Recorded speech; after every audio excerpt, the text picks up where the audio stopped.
la panique le gagne quelque peu. Est-il mort? Est-il vivant? Ni l'un, ni l'autre. Sans aucun doute, comme il en a toujours été. Alexis se lève, se frotte la jambe d'un index mou. On ne voit rien d'elle, elle n'existe pas. Alexis aurait bien aimé que ce soit faux, l'idée d'être une erreur de syntaxe ne lui plaît guère. Il y a des choses, beaucoup de choses, qui lui échappent, au fur et à mesure qu'il s'en approche. Les matins excités aboient, les hommes aboient, les chevaux aussi. Alexis se lève, se frotte la jambe d'un index mou. Peut-être que ça vient de là, aussi, l'inquiétude qu'il ressent, le danger flou qui le guette depuis qu'il est arrivé, la panique le gagne quelque peu. Mais, suspendu, Alexis ne disparaît pas, il n'est pas facile de prendre son mal en patience, quand toute particule de temps a presque entièrement disparu, une absence énervante, cachée dans la géographie même des branches de l'arbre. Dehors dans la cour déserte, aujourd'hui, Alexis voit clairement que sans le plus grand calme intérieur il n'aurait jamais pu échapper. Peut-être même s'est-il suspendu un peu comme un condamné à mort au-dessus de lui, pendant qu'il ruminait, il scrute les alentours avec défiance.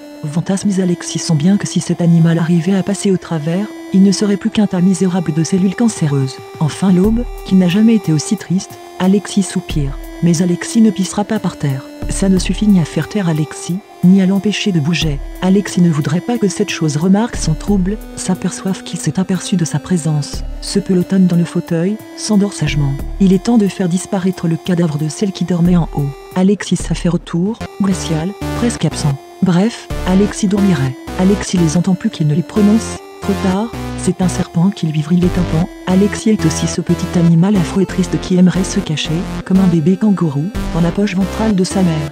Mais ceci tombe dans la masse en putréfaction de la vase qui lui engloutit bientôt les pieds. Alexis se demande alors s'il est bien lui-même un être humain, s'il n'est pas en fait un robot dans lequel on aurait programmé des souvenirs vrais, des souvenirs glanés ici et là, une synthèse d'esprits différents.